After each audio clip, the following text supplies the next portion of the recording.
Have you ever thought about how the first third of a Fire Emblem game tends to be the most fun part of said Fire Emblem game? This isn't always true, of course. There's some games where the end game is really, really good, or the mid game is even pretty fun. But for the most part, I think it's pretty safe to say that the first third of a Fire Emblem game is the best. And I want to talk about why that is. In my opinion, of course, I could be wrong. Feel free to yell at me in the comments. I like it when you guys do that. It makes me feel alive. But why is that? Why is the first third of any given Fire Emblem game just top notch? Why is that generally better designed? I think we can look at two different examples to illustrate this point, as to why this is. Look at the end game of any of the routes of Three Houses. In particular, let's talk about Azure Moon, so Blue Lion's path. The end game of Blue Lions. The end game of Blue Lions is just a cluster of enemies, right? They're all over the place, coming from all sides. And that's because the developers can really only assume one thing, and that is that you have party members who are at a high level, and that you have plenty of ways to deal with enemies. Think about what else can they really consider that the player is going to do by this point. Can they guarantee that you're going to have a magic user on your team? I mean, the chances are high, but no, they can't guarantee. Can they guarantee that you're going to have a flyer? Can they guarantee that you're going to have a unit that has really high defense? Can they guarantee you're going to have a bow knight with 5 range? No, they can't guarantee any of this. They can't guarantee any of this.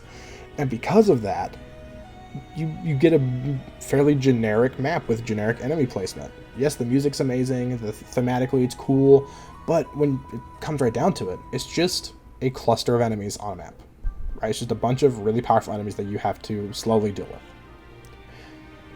Now, in comparison, or I guess we should say contrast, because they're pretty different, we look at Chapter 10 of Fire Emblem Fates Conquest.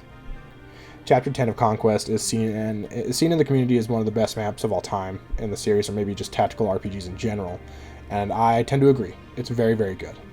I'm not the contrarian guy who's going to find a reason to hate it, because I don't. I really, really enjoy Chapter 10 of Conquest.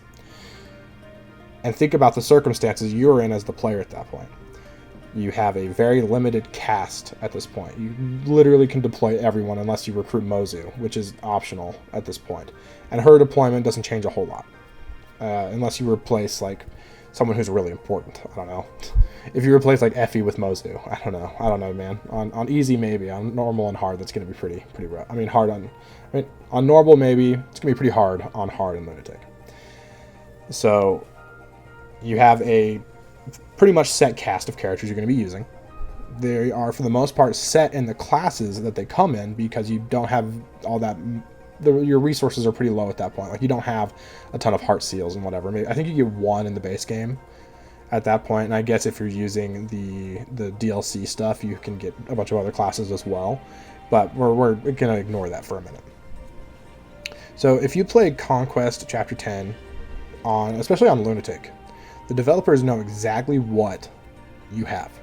They know exactly what you have. And they built that map so well to have a job for every single unit in your army.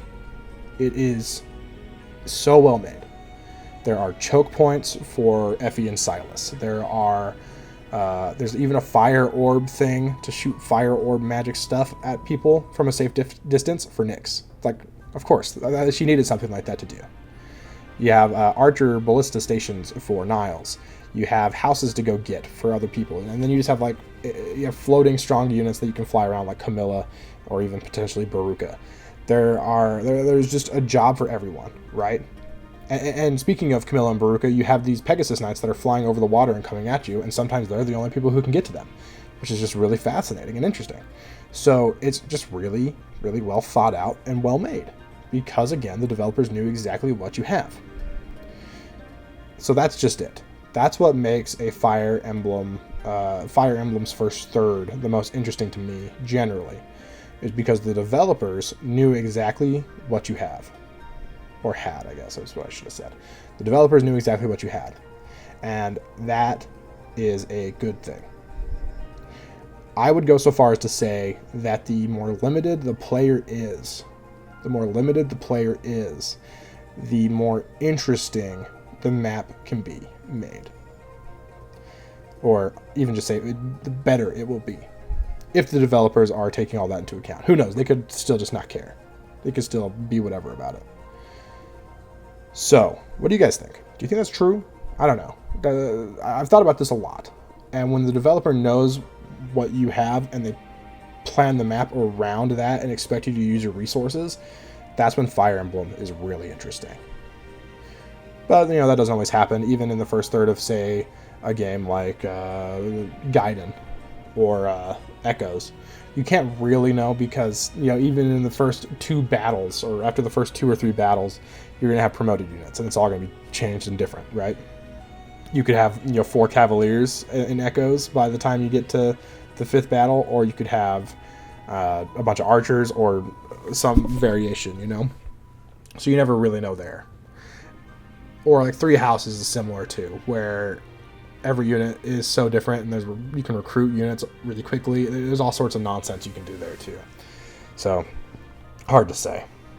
But in particular, when you look at, your fates, I would even say the first third of Awakening is the best part of the game, like without a doubt. I think the first third of Awakening is top-notch Fire Emblem, and then from there it starts to fall off. Radiant Dawn, I think the part 1 of Radiant Dawn is probably the most solid part of the game. I think it's the most well-made and just most fun, and it's just super good, right? But then you get into, like some of the part 3 maps can be a bit of a slog. Part 4 is awful until you get to the tower, which is interesting because the tower is really fun, and then you have so many options. So that's honestly like a feat of map making there because it's so interesting. But yeah, let me know in the comments what you think. Do you think that having limited resources and limited units, limited classes makes for a better game in general? Would you be interested in seeing a Fire Emblem game where you only had 12 units throughout the game? Like a game made in the style of Fire Emblem. And you have to change like permadeath around or whatever, maybe get rid of permadeath entirely. Maybe make it so if anyone dies you lose. I don't know. You could do some stuff. You could make it work. And make it so that every map you deploy the exact same units. And they are fixed. Like, they can still have like level ups and growths and all that, but they are fixed classes, fixed items, all that kind of stuff. I think that would be really interesting, and I would love to see that in the future. I don't think we ever will, because Fire Emblem is definitely moving in the direction of, customization is a good thing. That's the idea at this point. Like, look at 3 Houses, you look at Fates, Echoes, Awakening. They're all just like, change your class to whatever you want. They even started in like Shadow Dragon and New Mystery of the Emblem, where they are you can just change everything. Everyone's class can be different, which has merits. I get it, but I don't know. What do you guys think? Let me know in the comments. Subscribe if you're not subscribed to the channel, please. I'd really appreciate it. Please like the video if you enjoyed it as well. That means a lot. And you know what? I'm gonna say it. Why don't you make sure to stay tuned to streams on the channel. Stay tuned to streaming on the channel. I think I'm going to be playing Metroid Dread here because I really want to play Dread, but I figured might as well stream it, because, I don't know. Sounds like a fun one to just like sit and talk with you guys while I play. Alright. Again, thanks for watching. I'll talk to you next time.